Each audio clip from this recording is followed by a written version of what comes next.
Anderson.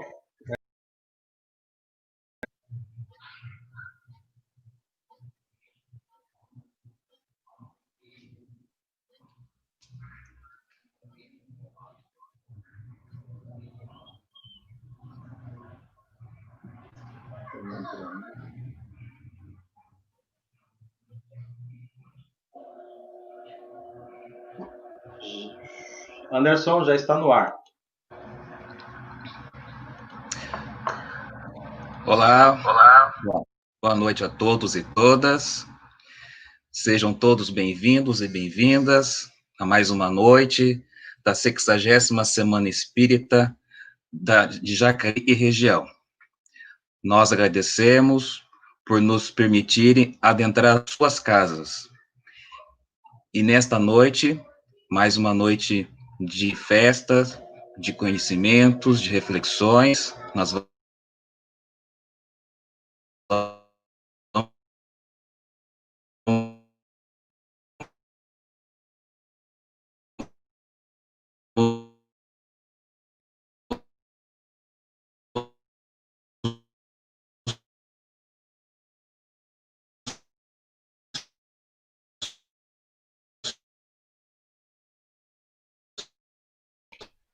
Anderson, sua internet travou. Acho que você tem que começar de novo, tá?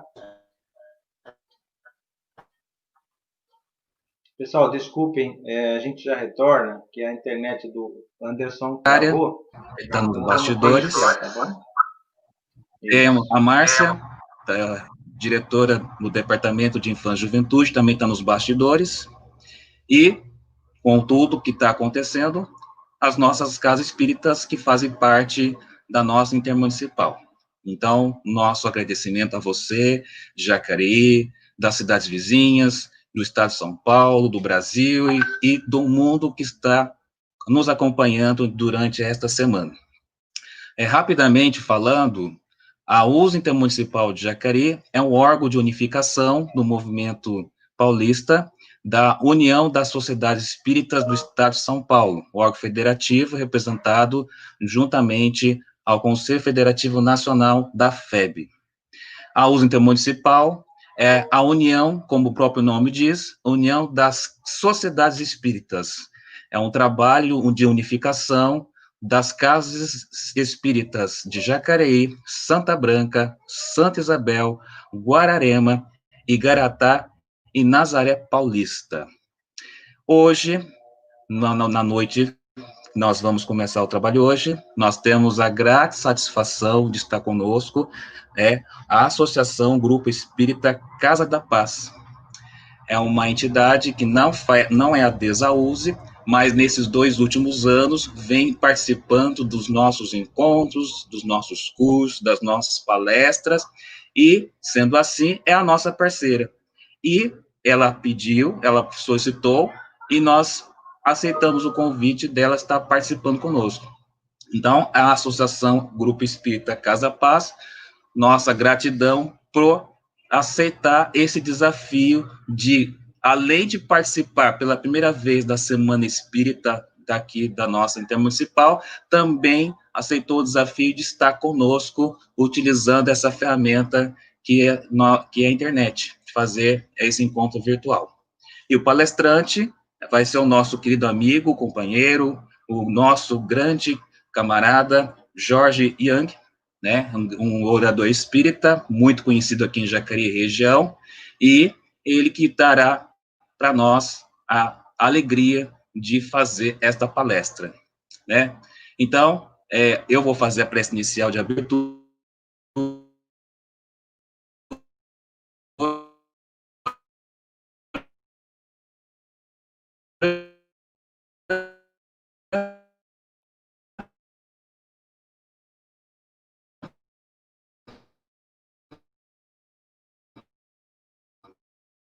Isso. Bom, então, nós vamos fazer a nossa prece, então, fechando nossos olhos, pensando em Jesus, agradecendo pela oportunidade de estarmos aqui, reunidos em nome dele, para podermos fazer as reflexões a respeito da doutrina espírita.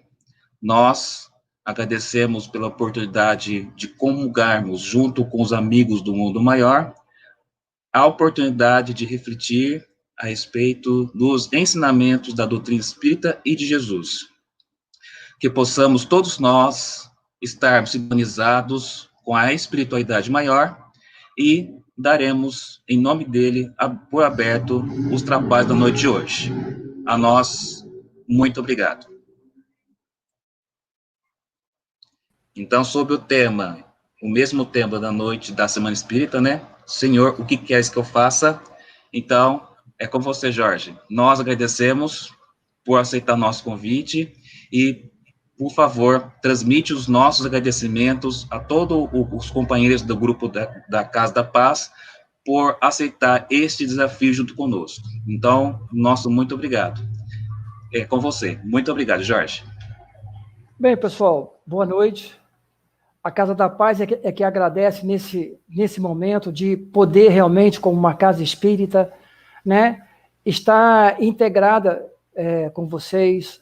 A Casa da Paz, nesse novo endereço, porque ela teve um outro início, né, mas vamos falar dessa não nova Casa da Paz, mas com uma outra formatação.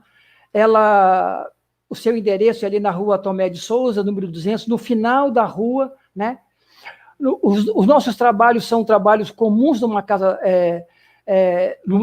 espírita, mas nós temos um sistema que, para você poder adentrar a casa para os tratamentos, para o que for, nós, antes da pandemia, e quando isso passar, sempre às quartas-feiras, se você quiser passar por uma entrevista, né, nós temos que é um trabalho de avaliação espiritual, que é um grupo mediúnico que te atende e faz uma avaliação. Depois você é indicado, caso você fez a entrevista e queira passar por um tratamento espiritual, é às quintas-feiras. Mas o nosso trabalho de maneira direta é às quartas-feiras. Como toda casa espírita, é a preleção doutrinária com preceitos evangélicos sob a ótica da doutrina espírita. Depois temos o passe, né, que é um tratamento fluidoterápico. Não há muito mais que dizer, porque é uma casa, digamos assim, não nova, mas naquele endereço ela está se colocando agora de maneira mais presente nesse bairro, né? Nós somos vizinhos à Casa Amor e Caridade, praticamente quase 3 ruas antes, mas nós estamos começando agora, já as pessoas ficarem mais conhecidas. Temos um trabalho de evangelho aos domingos, né? Temos um atendimento de cesta básica para aqueles que se inscrevem. Quer dizer, o nosso trabalho espírita, nesse sentido, ele é comum, mas temos um trabalho de quinta-feira que ele é específico para aqueles que não é obrigado, mas se quiserem adentrar o nosso tratamento através da quarta-feira, você faz uma entrevista, essa entrevista passa pelo grupo mediúnico e aí te é indicado um tratamento mais específico. Pessoal, em relação à nossa casa, mais ou menos eu tenho que agradecer a isso, né? A presidente da casa é a Carmina, ela é a fundadora desse terreno, ela que cedeu essa parte, né? Essa palestra em si não é minha, é nossa, é da nossa Casa da Paz, da Kátia, da Sandra, da Ana, de todo mundo, da Adriana, do Luiz, todos nós que ficamos ali e fazemos esse trabalho em nome da doutrina. Muito mais para nós mesmos, porque somos os mais necessitados, mas com certeza, para aqueles que vêm à procura da doutrina, a nossa casa está sempre aberta. Quanto ao tema, para mim, gente, foi um desafio, porque eu nunca pensei em falar sobre isso. Então, eu espero que eu possa atingir, junto com o pensamento bom de vocês, aquilo que me veio e eu me propus a dizer. Para falar dessa frase, o que quereis que eu faça, nós temos que entender que ela é uma frase trazida em relação ao Ato dos Apóstolos através do caminho espiritual que Saulo de Tarso faz a caminho de Damasco, né? É aquela conversão de Saulo ao cristianismo. A minha palestra, o meu debate em relação a somente essa frase é em relação que quem vai ser o nosso condutor vai ser esse, e é uma sugestão de leitura, espero que vocês estejam vendo de maneira legal, é o Friedrich Nietzsche. Nietzsche é um filósofo alemão, nascido em 84, no século XIX, ele desencarna no início do século XX. Ele é um filósofo crítico em relação a nós mesmos. Por isso que eu vou trazê-lo como nosso indicador e e o meu guia para essa palestra. Por quê? O que quereis que eu faça é quando Saulo, inquieto com as certezas que ele já tinha, inquieto praticamente com aquilo que era novo, que lhe chocou de maneira muito sensata e muito perigosa para ele, as verdades que ele tinha como certa na sua religião. Porque se nós olharmos e percebermos Saulo é aquela pessoa que vive de acordo com aquilo que lhe é trazido e nunca havia feito um juízo crítico em função se aquela realidade ao qual ele vivia na sua religião, para ele era uma realidade. O que eu quero dizer com isso? A nossa pergunta sempre, em termos de espiritismo, qual que é? Por que eu vou a uma casa espírita? O que é que eu busco no espiritismo? O que é que eu busco no catolicismo? O que é que eu busco ao meu emprego quando eu busco aquela ou aquela profissão? Será que isso não é um aprendizado ao qual eu não sei por que eu faço, mas me acostumei a essa informação e criei uma condição mental que eu a sigo sem questionar e tomo isso como uma realidade. Nós temos que imaginar, em termos do que quereis que eu faça, no caminho de Saulo, indo para Damasco, numa perseguição ao cristianismo nascente, numa realidade ao qual para ele era negativa, ele tinha uma verdade que aquilo era ruim, e nesse caminho ele faz um encontro consigo mesmo. O que acontece com a gente se nós nos perguntarmos por que eu vou a uma casa espírita? Por que eu sou católico? Por que eu sigo a doutrina protestante? Por que eu escolhi trabalhar no Banco do Brasil? Por que eu escolhi ser engenheiro? Será que para nós teríamos uma resposta de juízo crítico? E é nisso que eu tomei como guia esse filósofo, que é Nietzsche. Nietzsche tem 4 pressupostos importantes. Primeiro, para ele, é uma vontade de potência. Para Nietzsche, todo pensamento tem que ter um imperativo de crescimento. E isso vem em comum com a nossa doutrina espírita. A doutrina espírita é um convite a um imperativo de crescimento. Mas quem é que tem que crescer? Quem é que tem que se transformar? Nietzsche nos traz, dentro da sua ideia de moral, uma tipologia de moral. Ele critica a moral vigente dentro de um padrão. Ele coloca a moral social, daquele que domina, e a moral do dominado, aquele que recebe e faz. Quando eu sigo uma religião e sigo uma sociedade, qual é a minha moral? Eu aceito os costumes porque, para mim, isso é uma verdade. Eu fiz um juízo sobre isso. Eu me perguntei a mim se isso para mim é verdade ou eu estou aceitando, sem criticar, sem avaliar, sem ter uma certeza de que aquilo que eu faço é por mim ou eu sou apenas um reflexo dos outros. Nietzsche nos traz um terceiro ponto, que é um eterno retorno. Para ele, como filósofo, todos nós somos um ciclo. Ou seja, nós somos um eterno transformado. Para nós termos uma ideia do que seja isso, nós vamos trazer uma frase muito comum de que as pessoas não sabem de onde vem. É aquela frase específica de Ninguém toma banho no mesmo rio 2 vezes. Vocês já ouviram sobre isso, né? Ninguém toma banho no rio 2 vezes. Por quê? Quando você entra pela segunda vez nesse mesmo rio para tomar banho, você já não é mais a mesma pessoa e as águas não são mais as mesmas. Quem nos traz esse pensamento, dessa frase tão comum, é Heráclito de Éfeso, que era um filósofo grego, o filósofo da impermanência. Ou seja, para Nietzsche no século XIX, essa impermanência é uma realidade. Novamente, nós estamos sendo trazidos para a doutrina espírita, ou seja, no conteúdo do devir a ser, do eterno retorno, ou seja, nós temos que ter uma realidade de impermanência. Nada em nós permanece, tudo se transforma. O quarto ponto de Nietzsche para nós é o super-homem.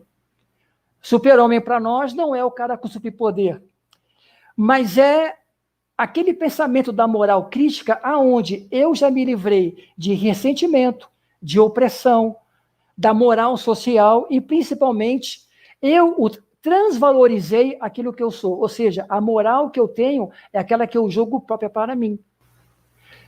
Na doutrina espírita, isso é a reforma íntima. Mas por que eu estou me conduzindo com o Nietzsche? Porque Nietzsche mexe com a nossa imagem. Quando eu falo de Saulo para nós, nesse caminho para Damasco, que eu considero um caminho iniciático, transformador, de inquietação para si mesmo, aonde ele vai em busca de si mesmo porque ele está inquieto com as suas verdades. Ou seja, nós temos em nós a imagem, que nós chamamos de alma, que é o encarnado, é a nossa personalidade. O espírito não sou eu estou Jorge. É isso que Nietzsche nos traz. Quando nós passamos a questionar aquilo que eu estou colaborando, eu estou sendo unido com aquilo que eu sou, que é o meu quaternário, que é o meu transcendente. A minha personalidade é tridimensional. Ou seja, ela tem tamanho, tem extensão, tem altura. Ela se considera viva, ela se considera atuante. Mas ela é uma imagem da minha transcendência, porque, em verdade, eu sou um princípio inteligente do universo, que, na verdade, é o espírito. O grande problema nosso, em relação a se reconhecer como imagem, é que nós precisamos ter a certeza do que é isso de imagem, o que é personalidade. E é isso que nós vamos ter em Saulo. Temos que ver em Saulo um jovem judeu, de uma classe média, estudou dentro do rabinato para que ele tivesse a continuação da sua família. Ele era um senhor da lei, um fariseu. Ou seja, um jovem estruturado na sua personalidade, aquilo que para ele era certo, era a sua certeza, era o que ele era. Saulo era isso? E essa é a minha pergunta para que nós possamos questionar a nós mesmos. Saulo era isso? Ou ele era aquilo que ele acreditava que era a sua realidade e ele simplesmente era de si mesmo uma imagem?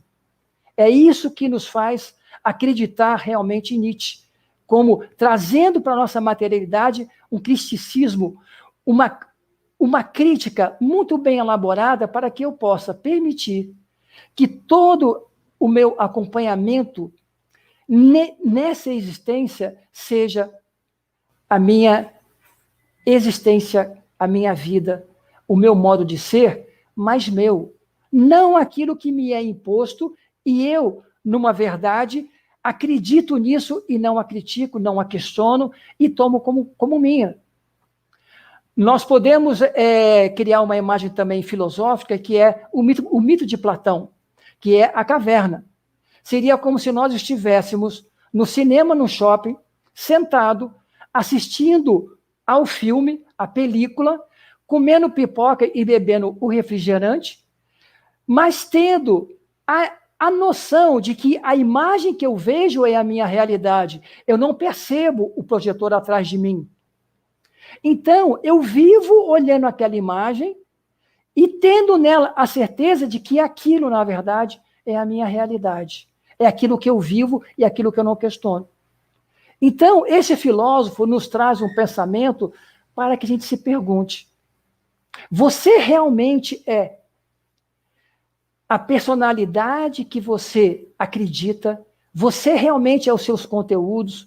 Você realmente é aquilo que você fala, que você acredita, que você passa para os outros? Os seus preconceitos são seus ou você os agregou a si sem avaliar o que eles são? A sua doutrina religiosa é o que você crê como realidade, ou você aceitou isso e a segue sem pensar se dentro de você aquilo é uma realidade? A forma que você pensa, que você se traduz como palavra, realmente é aquilo que você acredita e vive, se ela não te inquieta, se ela não te faz mal? A doutrina espírita nos coloca como princípio inteligente. A pergunta de Kardec para os amigos espirituais é assim: o que é o espírito? O espírito é o princípio inteligente. Ele preexiste a tudo. O mundo material pode desaparecer, mas ele é o primordial. Ou seja, nós somos transcendentes. A imagem que eu passo, eu, Jorge, aqui falando com vocês, que é uma imagem numa tela, é apenas a minha personalidade.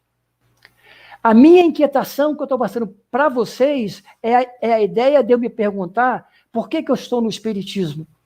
O que o Espiritismo me faz perguntar a mim mesmo todos os dias, ou seja, esse espírito que eu sou, esse princípio inteligente do universo, ele é a minha personalidade?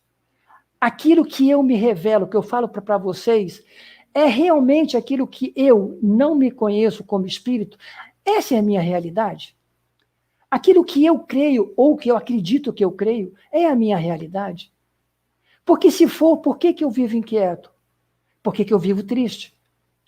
Por que na realidade, a minha insatisfação constante, que deve ser a sua também, ela é uma nota comum e sonante na nossa sociedade? E principalmente, como estamos falando aqui, aos espiritualistas espíritas, e eu espero que tenha outros espiritualistas, porque se a doutrina religiosa a qual eu sigo for a minha realidade, se o trabalho profissional que eu exerço é a minha realidade, se os meus conceitos e os meus pré-conceitos é a minha realidade, por que há tanta inquietude? Por que há tanta tristeza? Por que há tanta angústia e depressão? Esse é o caminho de Saulo. Porque Saulo era, na minha visão, na minha compreensão hoje, para passar as minhas inquietações para vocês, porque eu não vou passar nenhum tipo de resposta pronta, quando ele vai para Damasco, ele vai inquieto, porque o cristianismo ele quebra todas as suas realidades.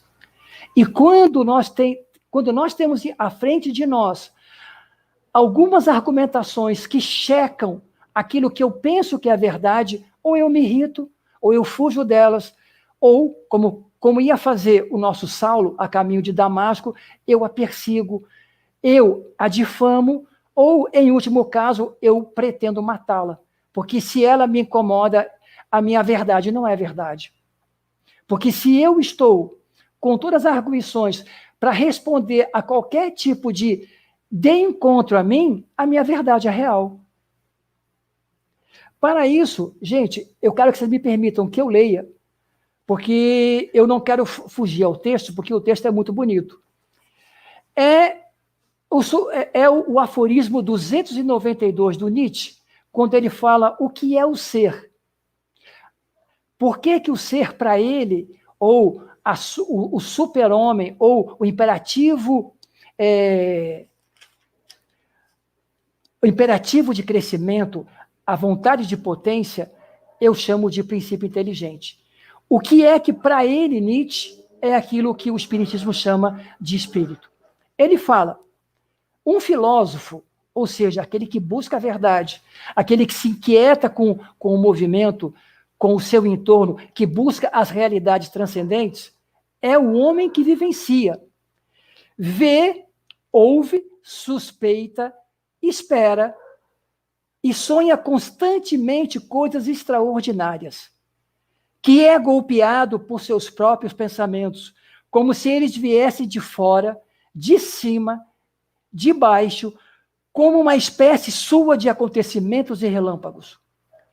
Que talvez ele próprio seja uma tempestade, prende novos relâmpagos, um ser fatídico, em torno do qual há sempre um rugido, um rosnado, um ganido assustador que se aproxima.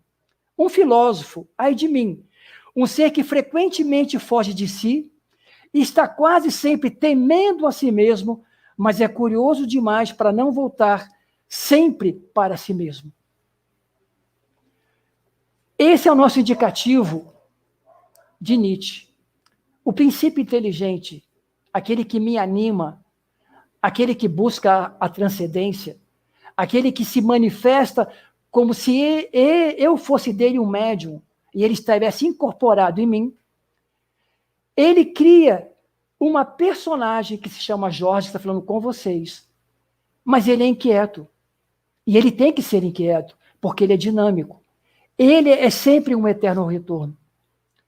Como Saulo, que é uma forma de eu ser, eu tenho que estar inquieto. Há sempre uma crítica para mim, há sempre um chamado para a minha ascendência, para o meu eterno crescimento. Se eu, como Saulo, acredito que, como judeu, mosaísta, filho de uma classe média, é aquilo que eu sou, eu não cresço. Toda a ideia estagnada de realidade, para mim, sem o juízo crítico que Nietzsche nos convida, ou que a doutrina espírita nos mantém, nos chama a atenção, nos incita ao crescimento, nos chama à reforma íntima, eu sou angustiado. Eu vivo aquilo que o famoso filósofo Erasmo Carlos dizia: eu estou sentado à beira do caminho esperando que você volte para mim. Ou seja, eu fico sentado nas minhas verdades, nas minhas crenças, quando, na verdade, como princípio inteligente que eu sou, eu devo ser inquieto. Não é que eu não deva acreditar em nada, mas toda a crença tem que ser motivada por um juízo pessoal, que é um conceito meu, que eu investiguei, que eu busquei a realidade e que eu aceito para mim. Ou seja, que eu não consiga apelar para defendê-la. Nós vemos em Saulo, no seu caminho para Damasco, quando ele encontra com a imagem perfeita do cristianismo, que era Jesus, e que não era de cristianismo, era a imagem da boa nova, da contradita aquilo que ele cria como realidade ao seu mosaísmo, ou seja, não era uma ideia nova, era uma renovação interna. Porque como o mosaísmo era uma ideia já estática, e como no universo tudo é transcendente, como tudo ele é helicoidal de evolução, era necessário que Moisés não desaparecesse, mas estruturasse-se para quê? Para que algo renovado, uma ideia que desse a consistência a esse mosaísmo de maneira para os tempos novos, que seria o que a gente chamou de cristianismo. Mas para Saulo, isso não era uma realidade, isso era a sua personalidade. Nós temos um problema com a personalidade, gente, é que a personalidade vai morrer. Para o princípio inteligente, isso é assustador. Porque como nós somos, como se fôssemos uma peça, e a personalidade é um ator, ele passa a vivenciar esse papel de maneira tão intensa que ele se confunde com o papel. Ele é obsediado por essa performance e acredita que ele é aquela cena. E quando a cena termina e tem que mudar o ato, aí que ele se desespera, porque ele não se crê transcendente. E eu sou transcendente, eu sou quaternário, eu não sou tridimensional. O tridimensional é uma imagem que vocês veem de mim. E é a imagem que vocês passam para os outros. Nietzsche nos chama a atenção nisso. Kardec, com a doutrina dos espíritos, vem nos alertar a isso. Nós somos princípios inteligentes. Como nós, do espiritismo, que é uma imagem da doutrina espírita, me desculpem essa crítica, mas eu não posso nem deixar de fazê-la, o espiritismo é uma imagem, é uma personalidade da doutrina espírita. Ou seja, ela tem que ter uma renovação. Se eu passo a acreditar que a forma como eu me envolvo no espiritismo, sem criticar, sem fazer renovações, sem repensar, sem me deter sobre obras básicas, sem estudá-la, sem questioná-la, eu vou criar como se fosse uma religião. E toda religião ela é estática. Como religião, ela é um conduto de crenças que fazem que a minha personalidade se confunda com aquilo que ela me diz. É por isso, né, que eu coloquei o nosso Saulo como se fosse eu de personalidade.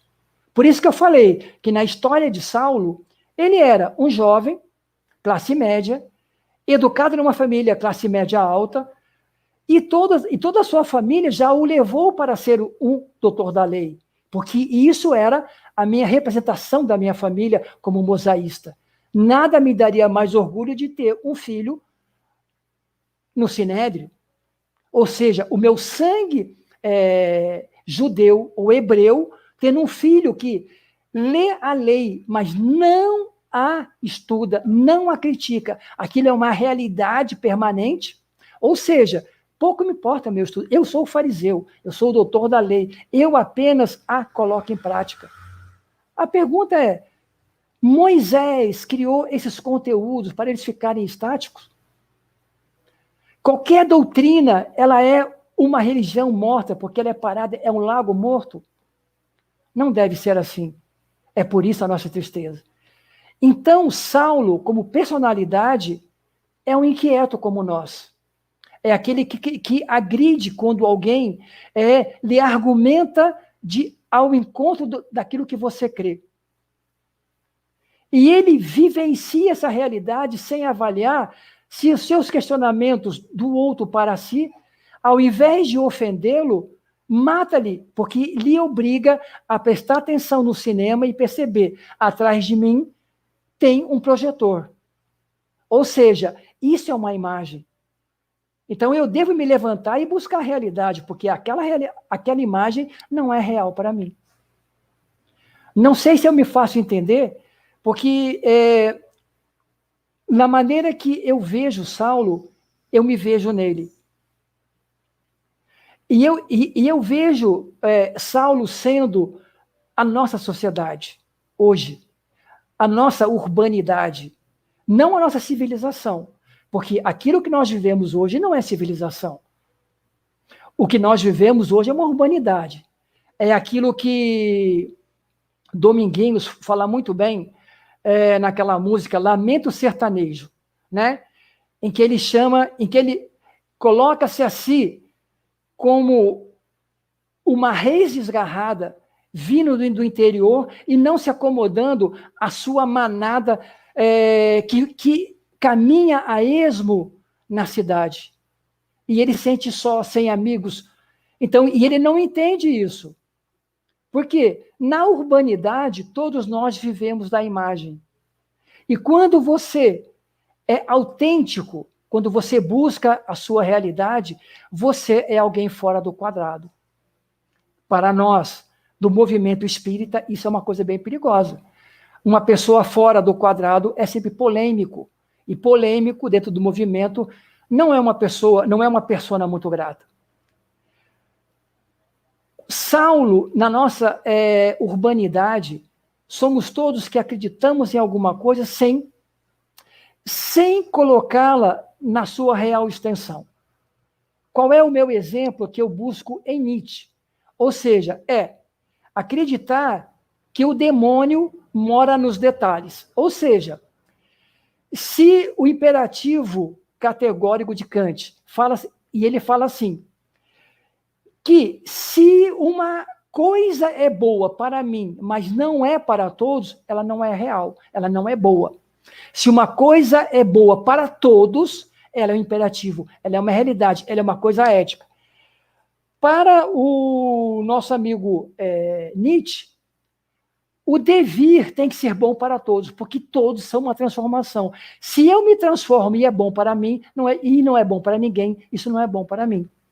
Isso é crítico, isso é ruim. Eu devo procurar em mim aquilo que é melhor. E é o melhor para mim como espírito, é melhor para mim como princípio inteligente, e é melhor para mim como esse filósofo inquieto que Nietzsche coloca, que é o super-homem em transcendência. Ou seja, vamos olhar alguns exemplos para que a gente perceba como nós agimos sem prestar atenção de como nós somos essa manada, como diz o Dominguinhos, caminhando a esmo. Me mandaram pelo WhatsApp uma vez uma imagem que é tipicamente nossa e que ela é cômica se ela não fosse trágica para nós.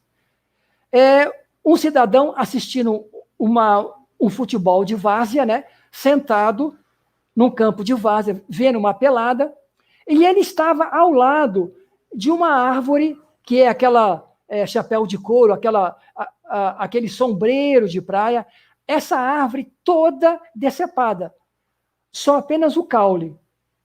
Ele sentado, e o que foi que ele fez? Ele amarra essa umbrella de praia, esse guarda-chuvão, para ter sombra.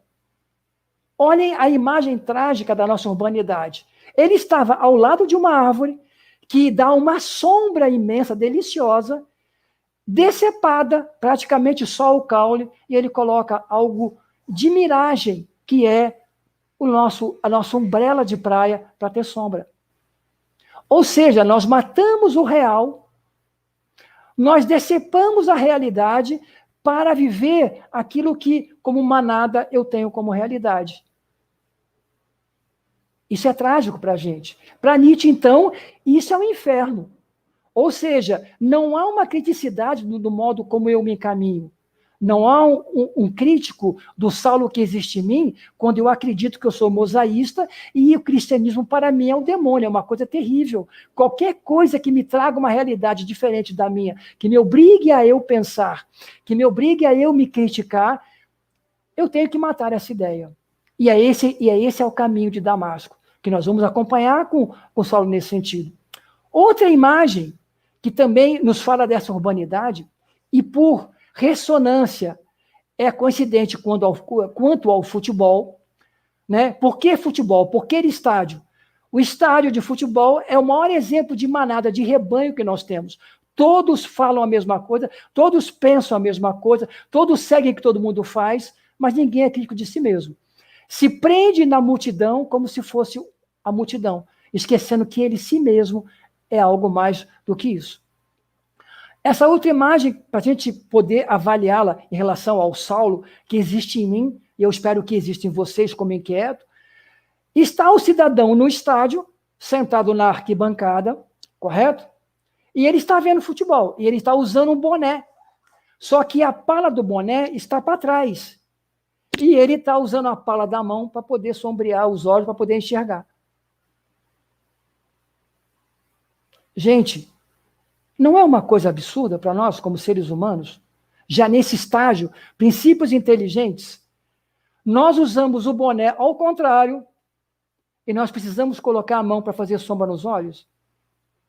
Para que serve aquela pala, Jesus? Esse tipo de boné com pala, ele foi desenvolvido no começo da Primeira Guerra Mundial. Por quê? Porque para os caçadores, os pelotões de caçadores, que eram os pelotões que iam com fuzis e que estavam nas trincheiras, para que eles pudessem fazer mira, o sol incomodava os olhos. Então, os técnicos criaram um pano que cobrisse os olhos e que cobrisse a mira, para que o sol, né? E daí nasceu o boné, com a pala na frente, para poder sombrear os olhos e ter uma visão clara da iluminação em torno. Mas nós, na nossa urbanidade do século XXI, nós usamos o boné para trás e na hora de ver eu tenho que botar a mão, como se nós vivêssemos nos tempos dos nossos irmãos da selva, como se índios ainda fôssemos. Nenhuma ideia contrária ao índio, porque nós estivemos lá, é um caminho que nós já percorremos, mas nós estamos no século XXI. E eu ainda com o boné aqui para trás, buscando a sombra através da minha mão. Ou decepando uma árvore para poder abrir uma umbrella de praia para ter sombra. Então, essa sombra que tem em mim, que é o Saulo, acostumado à sua realidade social, é isso que nós precisamos de filósofos como Nietzsche para nos chamar a atenção.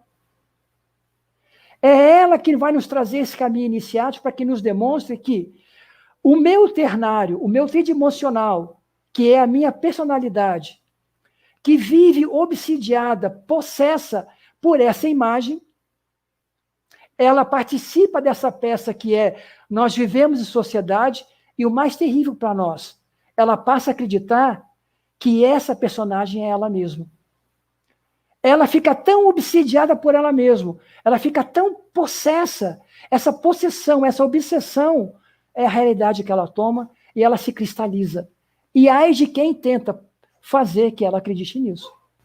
Ai por quem chama a atenção para que você vá despertá-la para dizer que ela é quaternária, ela é transcendente. Para fazer um exemplo disso, eu não me lembro o nome do ator, mas vocês devem conhecê-lo com a história que eu vou contar. Esse ator era um ator jovem quando entra na Globo, foi uma das suas primeiras novelas. Ele vinha de ônibus, porque era um jovem ator proletário, pobre, tinha que usar o ônibus, né? Não tinha carro, né? E foi chamado a fazer parte de uma novela da Globo. Então, ele chegava de ônibus, ganhava um salário mais baixo, tal, normal. Só que nessa novela, que é uma imagem, ou seja, você senta para assistir e sabe que é uma imagem, ele é filho de uma família rica e tem que viver por essa imagem para que passar essa realidade na tela.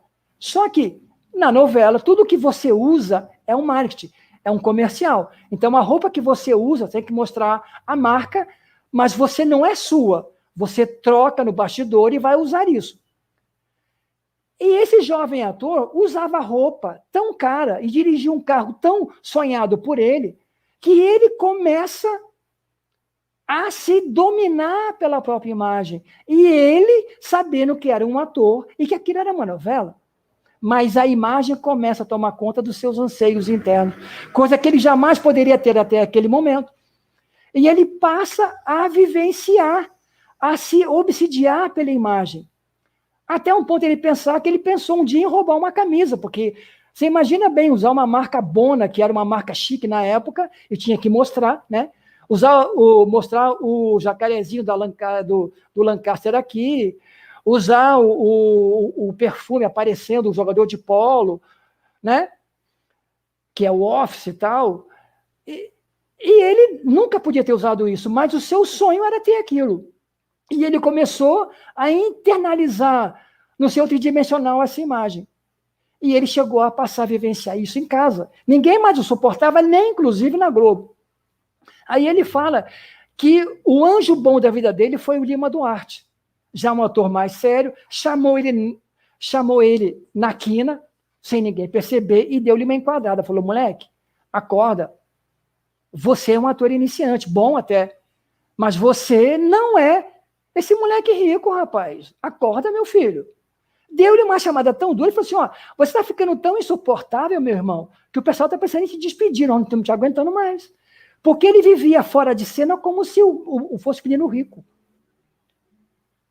Ou seja, essa urbanidade que nos domina, se nós não tivermos nela essa crítica, esse juízo crítico, essa ultrapassar a si mesmo, nós passamos a vivenciar uma urbanidade que não é nossa.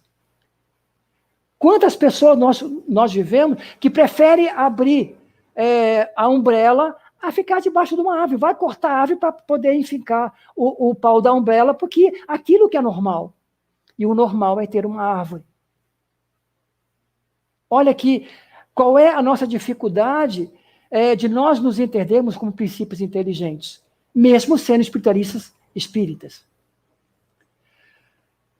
Por que Saulo sai da sua cidade e vai a Damasco? Isso é importante também a gente saber. Porque ele foi tão contraditado nas suas verdades que o seu afeto querido, por quem ele tinha amado, e ele considerava uma mulher inferior para ele, mas era o amor dele, era Abigail, é uma história conhecida. Ele não admite que essa imagem de cristianismo venha a derrocar a imagem que ele tinha de Abigail, porque Abigail, sendo um pouco mais, não evoluída que ele, mas vamos dizer assim, mais sensitiva que ele, percebendo-se a sua imagem, percebeu que aquela ideia era diferente. Ela era um ser humano mais crítico do que Saulo. Abigail não aceitou o cristianismo sem raciocínio. Só que quando ele se percebe que Abigail é um ser diferente daquele que ele queria, ela não era uma mulher judia ao qual a minha ideia mosaísta é o meu pescoço. O homem mosaísta é a cabeça da mulher, entendeu? Ele é o senhor da casa. Ou seja, a imagem que eu tenho em mim significa que eu me creio homem. Olha o difícil para nós, como espiritualistas, espíritas, tendo uma ideia de que o que é o espírito é um princípio dentro do universo. Com essa ideia, você acreditar que você é o cabeça do casal, significa que nós não estamos criticizando ou sendo crítico na leitura da nossa doutrina, como Saulo, que é a minha imagem, para a gente seguir esse caminho, estava desesperado, angustiado, porque ele teve que abandonar. Ele não aceitou uma Abigail mais crítica a si mesmo, uma pessoa tão independente que pôde compreender algo novo, algo renovador. E quando eu não posso mudar, ou não aceito, porque eu estou cristalizado na minha ideia de massa, das duas uma, eu abandono, eu mato, ou eu vou tentar matar a ideia, porque ela é quem me incomoda. E ele ia para Damasco prender a pessoa que ele considerava o maior culpado dele ter se afastado do seu amor de alma, que era Abigail, que era Ananias. Ele não admitia que, em si, a massa que ele era, as crenças que eu tenho como Saulo interno, tridimensional, pudesse ser criticado, pudesse ser algo não errado, mas precisando de uma renovação. Por mais que eu ame Abigail, que é uma alma, afeta a minha, e ela é diferente de mim, eu prefiro não me transformar, achando que o outro está errado e a minha cristalização está certa. E essa inquietação, graças a Deus, fez que Saulo caminhasse para Damasco. Mas vamos falar um pouco desse caminho em relação a Abigail, como nós cristalizamos algumas coisas em termos de espiritismo, não como do doutrina espírita. Eu vou ter que ler o nosso livrinho base, que eu gostaria que todos vocês tivessem lido, que é o Livro dos Espíritos. Caso vocês tenham ele na sua livraria, não deixem ele lá, por favor. Caso não tenham tempo de lê-lo, coloque no banheiro. É verdade, isso aqui é um livro sagrado, mas ele não vai ficar contaminado se ele estiver no banheiro. Porque quanta gente não tem como ler, não tem tempo, e lê no banheiro. Então, ao invés de ficar vendo imagem no celular, o WhatsApp no banheiro, deixa lá em cima do cestinho de roupa para lavar e vai pegando de vez em quando. Vamos ler, como eu falei da imagem de Abigail, que é um princípio inteligente, independente, crítico a si mesmo, que conseguiu aceitar a ideia renovadora da Boa Nova, porque, como ser crítico, ela percebeu, e ela era judia, conhecia a imagem mosaísta, mas percebeu que era uma renovação. O seu princípio, a sua transcendentalidade, percebeu que aquilo não era uma derrocada da minha crença, era algo renovador que ia somar, iria adicionar aquilo que eu tenho como crença, como realidade para mim. Mas vamos dizer assim, pergunta 201, sexo nos espíritos. A pergunta de Kardec. O espírito que animou o corpo de um homem em nova existência pode animar o de uma mulher e vice-versa? Resposta. Sim, são os mesmos espíritos que animam os homens e as mulheres. Que crítica eu faço no nosso espiritismo? Se eu perguntar para vocês por que é que o Jorge, como masculino, tem que respeitar o feminino, a nossa resposta é evangélica. Ou seja, eu devo respeitar o meu semelhante, porque assim é uma virtude. Isso dentro da doutrina espírita é real. Eu devo respeitar o feminino, a mulher, matar em mim a ideia de misoginismo. Não sei se você sabe o que é misoginismo.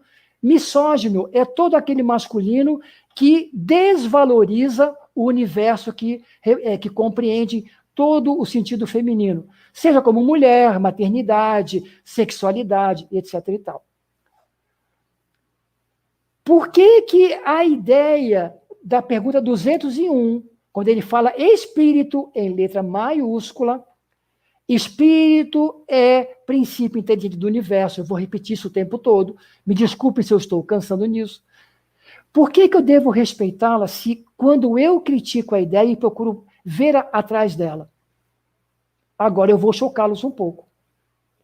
Eu não devo respeitar a mulher porque ela é outra pessoa e eu devo fazer aquilo que o Evangelho me diz de respeitar todos os semelhantes. Não. Isso é um misoginismo. Ou seja, eu respeito a mulher do que ela é, porque eu sou tão bom como masculino que eu aprendi a respeitar você como feminino, mas você continua sendo mulher. Não. A doutrina espírita, como princípio inteligente, e está na resposta aqui, ela nos alerta. A mulher sou eu. Eu sou a mulher. Porque se o princípio inteligente que eu sou, e eu sou a minha transcendência, significa que eu já transitei num corpo feminino como espírito. Ou seja, como é que eu posso ser misógino e considerar a ideia de que a mulher é inferior quando eu sou a mulher, porque eu já me encarnei como mulher e posso me encarnar na próxima encarnação? Olha que interessante. Eu sou a mulher. E quando o feminino me vê, ela é o próprio homem. Porque ela vai encarnar no corpo de homem. Ela deve se rebaixar para mim.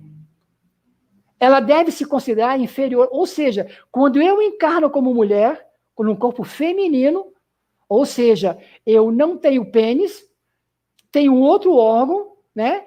Eu sou aquela que lava a roupa, aquela que pode, no máximo, ser professora, tenho que cuidar do meu marido, né? Porque o homem é a cabeça do casal. Agora, eu sou apenas o pescoço, numa outra encarnação. Quando eu encarno como homem, eu me torno superior. Eu estou evoluindo com esse tipo de ideia? Dentro da doutrina dos espíritos, posso estar arraigado ao que o espiritismo me ensina. Mas o espiritismo não é a doutrina espírita. O espiritismo é a ideia, é a tridimensionalidade que nós criamos da doutrina espírita. Nós não estamos avançando nela nesse sentido. Imagine, então, a ideia de você chocar um sexista, e existem espíritas sexistas, quando você falar, meu filho, a mulher é você. O homem é você. Porque você é um princípio inteligente. Ou seja, nós lemos isso, mas nós não estudamos. Nós não temos o senso crítico de Nietzsche. Eu leio e aceito. Ah, tudo bem, reencarno como homem e como mulher. Mas a mulher é que arruma em casa. Eu ajudo a minha esposa? Ah, ajudo. Está errado. Eu não ajudo a minha esposa. Porque se eu moro com ela, se eu sei que ela sou eu, é o meu reflexo fora de mim, eu não ajudo em casa. Eu tenho que compartilhar esse momento. Porque a casa também é minha. E quando ela olha para mim, ela também é um homem, porque ela é um princípio inteligente. Ou seja, esse princípio inteligente que busca, que se exercita que vira a ser, que se transforma em todas as formas. Como é que eu posso ter algum preconceito? E eu tenho. Por quê? Porque eu estou arraigado à ideia de Saulo em mim, que é tridimensional. Saulo não pensou que, por que eu sou judeu? Por que eu sou fariseu? Por que eu sou um senhor da lei? Por que eu represento essa religião? Eu tomei isso pronto, é o que eu estou existindo. Eu estou sentado à beira do caminho, como Erasmo Carlos, eu estou vendo aqui, como Erasmo Carlos, ou seja, o que é que eu faço para poder transformar essa minha ideia? É quando eu percebo que a mulher sou eu. Ou seja, quando eu vejo o feminino, eu estou vendo o meu. Não o meu reflexo, mas a minha outra encarnação à minha frente. Então, eu faço a mim o que eu gostaria que feito a mim, como se mulher fosse. E eu sou mulher. A mulher sou eu, o homem sou eu. Vamos puxar um pouquinho mais para frente, na pergunta 607. O que é que diz a 607? Olha que interessante. Foi dito que a alma do homem, em sua origem, está no estado da infância, da vida corporal, que a sua inteligência apenas desabrocha e ensaia para a vida, onde o espírito cumpre essa primeira fase, numa série de existências que precedem o período a que chamais humanidade. A alma, assim, pareceria assim ter sido o princípio inteligente dos seres inferiores da criação.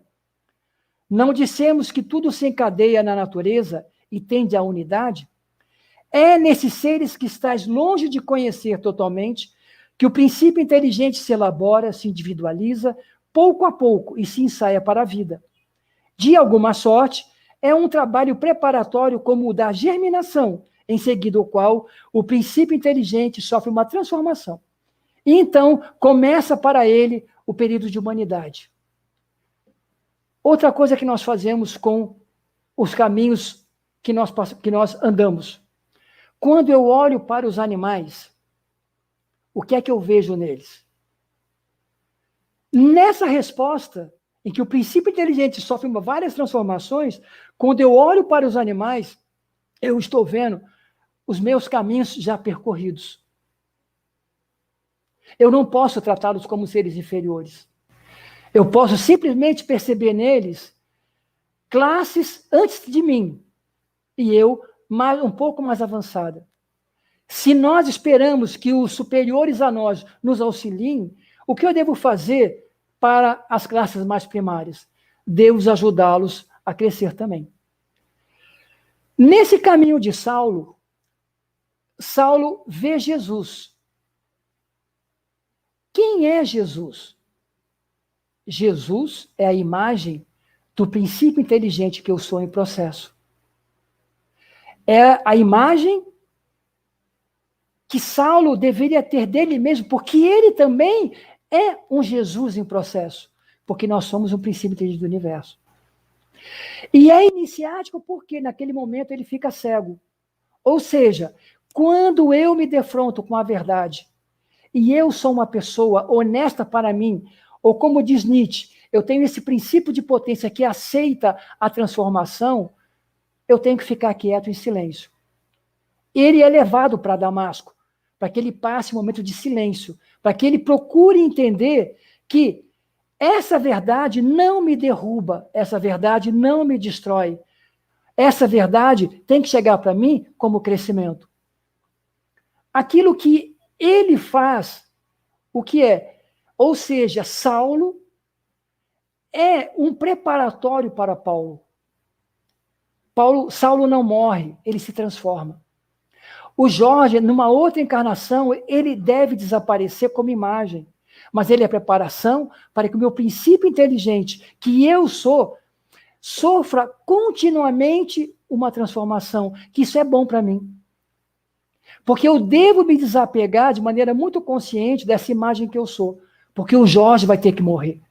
O Jorge vai ser uma roupa que eu vou ter que guardar no armário, não das minhas lembranças, mas dos meus agregados, porque se eu ficar preso ao Jorge que eu aparento para vocês, eu não tenho crescimento. Eu vou dizer, no tempo do Jorge era muito mais fácil. No tempo do Jorge tudo era melhor, era mais simples. Mas para o princípio inteligente, o nosso tempo é daqui a 100 anos. E essa frase não é minha, essa frase é de Herculano Pires. Para o espírita, o nosso tempo é daqui a 100 anos. Gente, eu já estou há 1 hora. Essas são as minhas inquietações. Eu pergunto para vocês, o Saulo que há em vocês, tridimensional, está inquieto?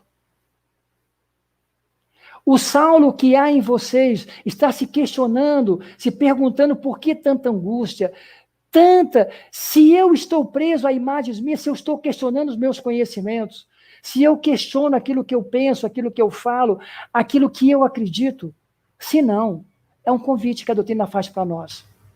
Nós temos o melhor instrumental. Eu sou um fanista do espiritismo. Porque eu vejo na doutrina, não no movimento, na doutrina, de maneira muito simplificada, de maneira muito tranquila, essa filosofia de base científica que nos traz consequências morais. Ela não é moralista, mas ela nos faz criticar a moral social do dominante e faz nos ficar preocupados com a moral do dominado, igual Nietzsche. Ela nos faz perceber o devir a ser que eu sou, ou seja, eu sou um ser em transformação. Ela nos chama a transvalorizar tudo aquilo que eu tenho como valores. Eu não posso achar que a minha virtude já é um ponto final. Sempre há algo mais para se acrescentar. Se a virtude estagnada, ela passa a ser um preconceito. Ele nos chama a ter uma realidade do princípio de potência, que eu chamei de princípio inteligente. Nietzsche não acredita na religião. Para ele, religião é algo que cristaliza, que coloca em rebanho, que coloca em manada. Ele só procura o ser individual, porque ele é indivisível, crescente, autodeterminante e, acima de tudo, transformador de si mesmo e do movimento ao seu entorno. Esse é o meu convite, não é aquilo que eu quero que vos faça. Mas como nós falamos de Paulo, já transformado, o que será que Paulo tem para dizer para a gente nesse final de palestra? Certo? Eu espero que vocês depois me deem as suas críticas, mas vamos olhar já Paulo dizendo do seu aprendizado em Romanos, e eu vou ler porque eu não vou traduzir do meu jeito, e é importante que nós aprendamos com a licença. Está em Romanos, capítulo 12, versículo 9 a 21. O que é que diz Paulo para nós? Capítulo 9, versículo 9, diz ele, é sobre o amor. Paulo fala para nós já sem o tridimensional da sua imagem de Saulo. Ele já é o transcendente. Ele já é Paulo. Isso é transformador. Ele fala, o amor não seja fingido. Aborrecei o mal e apegai-vos ao bem. Amai-vos cordialmente uns aos outros, com amor fraternal, preferindo-vos em honra uns aos outros. Não sejais vagarosos no cuidado, mas sede fervorosos no espírito, servindo ao Senhor. Alegrai-vos na esperança, sede pacientes na tribulação, perseverai na oração. Partilhai com os santos nas suas necessidades. Segui a hospitalidade. Abençoai aos que vos perseguem e não amaldiçoeis. Alegrai-vos com os que se alegram e chorai com os que choram. Sede unânimes entre vós. Não ambicioneis as coisas altivas, mas acomodai-vos às humildes. Não sejais sábios em vós mesmos. A ninguém torneis mal por mal. Procurai as coisas honestas perante todos os homens. E se for possível, quando depender de vós, tende a paz com todos os seres. Não vos vingueis a vós mesmos, amados, mas dai lugar à ira, pois está escrito: o Senhor, portanto, se teu inimigo tiver fome, dai-lhe de comer. Se tiver sede, dai-lhe de beber. Fazendo isso, amontoarás brasas de fogo sobre sua cabeça. Não te deixeis vencer do mal, mas vence todo o mal com o bem. Diz ele para nós em Efésios, no capítulo 4, no versículo 17. Diz ele para nós, capítulo 4, versículo 17. Versículo 17 a 32. Aqui está. Mas graças foi dada a cada um de nós na medida do dom de Cristo. Por isso, subindo ao alto, levou cativo o cativeiro e deu-os aos homens. Portanto, digo isso e testifico no Senhor, para que não andeis mais como andam outros gentios, na vaidade do pensamento, entenebrecidos no entendimento, separados da vida de Deus pela ignorância que há neles, pela dureza do coração. Tendo se tornado insensíveis, entregaram-se à dissolução, para com avidez cometerem toda a sorte de impureza. Mas vós, que aprendeste com o Cristo, se é que assim o ouvistes, e nesse fosse ensinado, despojeis do velho homem, que se corrompe pela concupiscência do engano, e vos renoveis no espírito do vosso entendimento. E vos revistais do novo homem, que segundo Deus é criado em verdade e justiça. Há algo em nós, pessoal, que é primordial que aprendamos com Paulo. Isso está em Coríntios capítulo 13, versículo de 1 a 13. Diz ele: ainda que eu falasse a língua dos homens e dos anjos, e se não tivesse amor, seria como um metal que soa ou como o sino que tine. Ainda que eu tivesse o dom de profecia e conhecesse todos os mistérios e toda a ciência, e ainda que eu tivesse toda a fé de maneira tal que transportasse os montes, e não tivesse amor, eu nada seria. E ainda que distribuísse toda a minha fortuna para o sustento dos pobres, ainda que entregasse meu corpo para ser queimado, se não tivesse amor, nada disso me aproveitaria.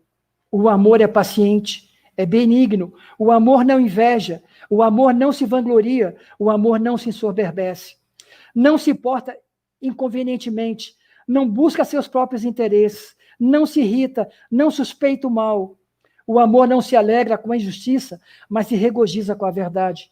Tudo sofre, tudo crê, tudo espera, tudo suporta.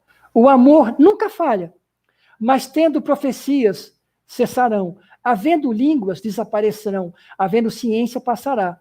Pois em parte conhecemos, e em parte profetizamos. Mas o que eu te digo é que agora permanecem esses três: a fé, a esperança e o amor. Mas o maior deste é o amor. Esse é o convite de Paulo, já transformado como princípio inteligente, transcendente, nos convidando a se permitir crescer. Não precisamos perguntar para Jesus o que quereis que eu faça. Nós já temos essas respostas. Nós já temos instrumentação para não precisar essa pergunta. Mas nós precisamos estar inquietos. Nós precisamos perguntar a nós mesmos se nós queremos sair do cinema e enfrentar a iluminação de fora. Ela vai nos encegar, ela vai nos atordoar. E com dificuldade nós iremos caminhar, mas a luz é para iluminar o nosso caminho, não para nos enceguecer. Saiamos do cinema, isso é a imagem. Paramos de representar uma peça. Não sejamos aquilo que nós chamamos de personagem, sejamos o ator. E não sejamos o ator tridimensional. Vamos buscar aquilo que somos em realidade, que é o princípio inteligente. Amando todos aqueles que vieram, que estão atrás de nós, que foi o nosso caminho, e respeitando aquilo que somos do outro lado, não como espelho, mas como realidade, porque como transformação constante, eu já passei em vários caminhos. Amigos, eu quero agradecer a paciência de vocês, a caridade de estarem comigo, e vou pedir para que nesse momento nós fechamos os olhos. Já fizemos 1 hora de caminhada junto, que eu possa ter colocado em vocês bastante questionamento, porque é isso que eu espero, mas com os olhos fechados, vamos procurar não Jesus externo, vamos procurar o Jesus que eu sou em processo.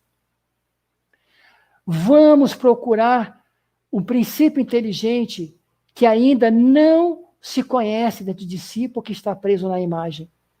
Vamos conversar com ele, porque ele é a minha realidade e a sua também. Vamos fechar os olhos, vamos estar um pouco em silêncio, vamos respirar, vamos buscar uma tranquilidade interna enquanto eu respiro devagar e inspiro devagar.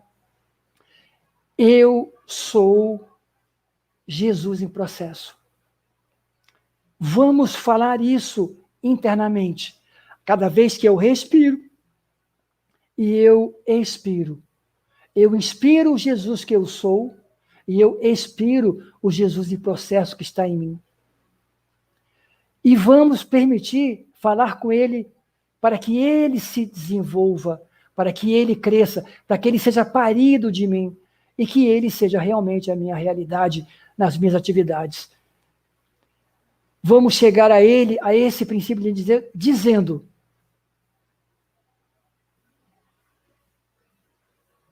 Criador dos mundos e das formas,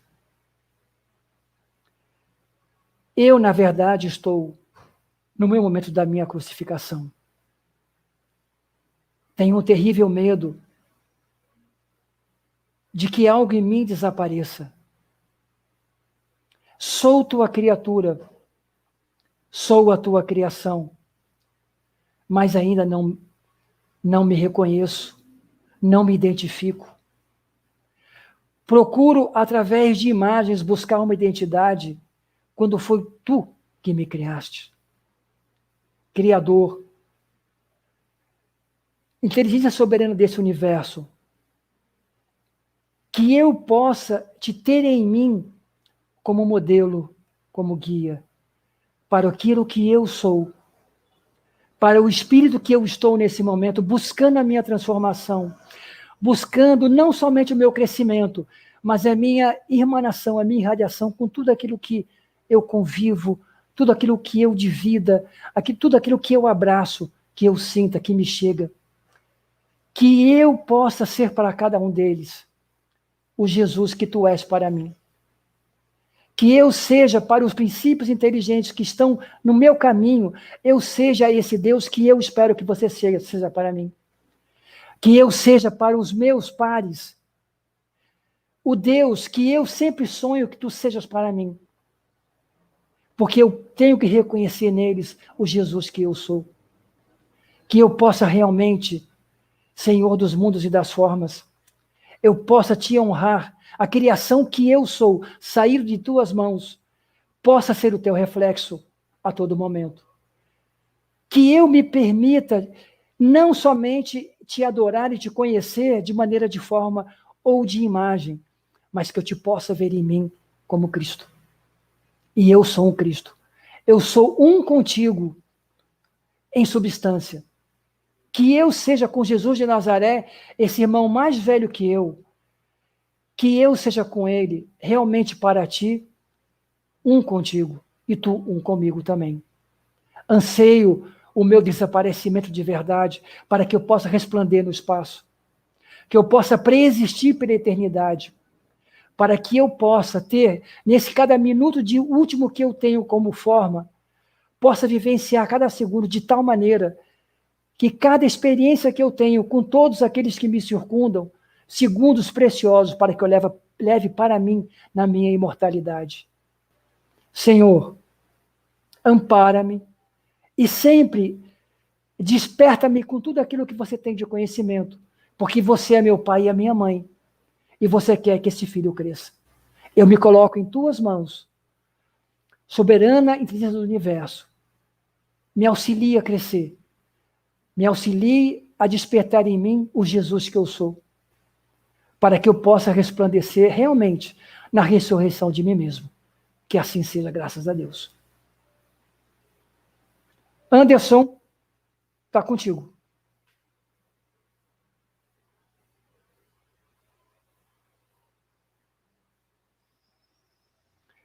Mara, o teu microfone está desligado, querida. Sou eu que encerro agora, Jorge. Poxa, Mara, então teremos o prazer de estar juntos. Eu agradeço muito. Trouxe grandes reflexões para nós. Foi um prazer ouvi-lo e pena que acabou. Posso dizer isso com segurança. E acredito que a minha fala seja a mesma de todos que estavam aí ouvindo e partilhando desse momento. Mantenho a sugestão. Não é uma leitura simples, não é ler o WhatsApp, mas é uma delícia. É verdade. Foi o meu condutor nesse estudo. Sim, você trouxe para nós profundas reflexões. E quando você fala de Paulo, eu me lembro a primeira vez que eu tive contato com esse livro, a princípio como romance, é como a gente lê, né? Uhum. Encantador, emocionante, apaixonante, que me fez debulhar em lágrimas. Aí, uma segunda leitura, a gente já começa a perceber o quanto de ensinamento existe nesse romance, né? E hoje ele é meu livro de cabeceira. Assim, eu pensei comigo, se Saulo pôde se transformar, eu também posso. Logicamente, salvo as dimensões espirituais, as diferenças espirituais, né? Então, eu tomei para mim essa estrada também. E o que eu era lá no princípio, hoje já não sou mais. Lógico, não estou perfeito, sem dúvida alguma, né? Mas recomendo a todos. Então, mais uma vez, eu quero agradecer você participando da nossa semana Casa da Paz, participando conosco dessa semana tão importante para nós, né? Que acontece, um evento anual, que acontece todo mês de setembro. Esta semana, desse ano 2020, nessa pandemia, a 66ª Semana Espírita da USA Intermunicipal de Jacareí e região, né, como meu esposo já disse, abrange várias cidades, né, todas elas participando aí. Você agregou grandes valores para nós, grandes reflexões, é uma semana cheia, emocionante, só temos que agradecer, tá? Leve para Maria Emília também, para Maria Tereza, o meu abraço afetuoso, que eu tenho uma saudade imensa delas. Maria, liga ela em casa, coloca a sua imagem no vídeo do WhatsApp, eu passo para elas, vocês vão ficar se vendo. Não perca tempo não, nós temos que falar mais. É verdade, né? E a gente encerra assim, agradecendo você, agradecendo a Casa da Paz, uma Casa Irmã que está conosco, partilhando desse caminho novo também, né? E aproveitamos para falar que amanhã nós vamos ter mais uma palestra da Semana Espírita. Amanhã é a Casa do Amor Fraterno, que vai falar conosco, né, que vai dar sua contribuição e trazer para nós as reflexões dessa pergunta, né? Jesus, que queres que eu faça? Né? Que é muito profunda. E quem vai falar conosco amanhã vai ser a Maria Ângela. Então, nós esperamos ansiosamente que todos vocês estejam conosco, que você, Jorge, a Casa da Paz, continue participando conosco, né? Que a nossa semana vai até o dia 30, domingo nós vamos ter Santa Isabel aqui conosco, e na quarta-feira o Senhor. Senhores, muito obrigado pela participação. Mais uma vez, Jorge, muito obrigado. Eu que agradeço. A Casa da Paz agradece por estar com vocês. Que Deus esteja conosco. Um abraço fraterno a todos. Obrigada. Jorge. Fala, meu querido. Antes de encerrar, tem uma pessoa aqui pedindo no chat, pedindo para você mostrar o livro de novo, tá? O Raimundo Moraes. Beleza. Friedrich Nietzsche, Além do Bem e do Mal. Aí.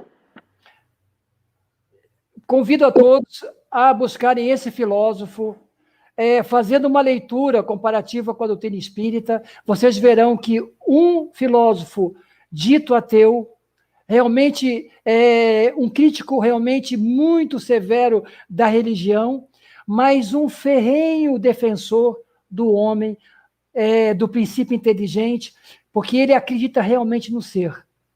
Livre de religião, livre de opressão, livre de preconceito, o super-homem, aquele que é o eterno transformador de si mesmo e do meio onde vive. Tá, gente? E para finalizar, tem mais um recadinho para você, viu? Para mim? É pro Jorge, Luiz Monteiro. Luiz Monteiro. Acho que é o Luiz de Guararema. Opa, Luizinho. Ele pediu para você ligar para ele, viu? Tá bom? Não se esqueça, tá? Com certeza.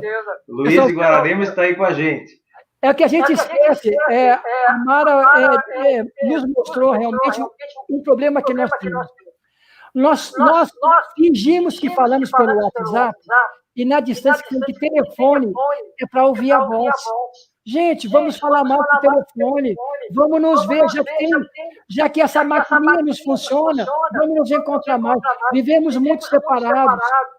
A culpa não é da pandemia, é que nós estamos sentados na imagem e nos acostumamos a ela.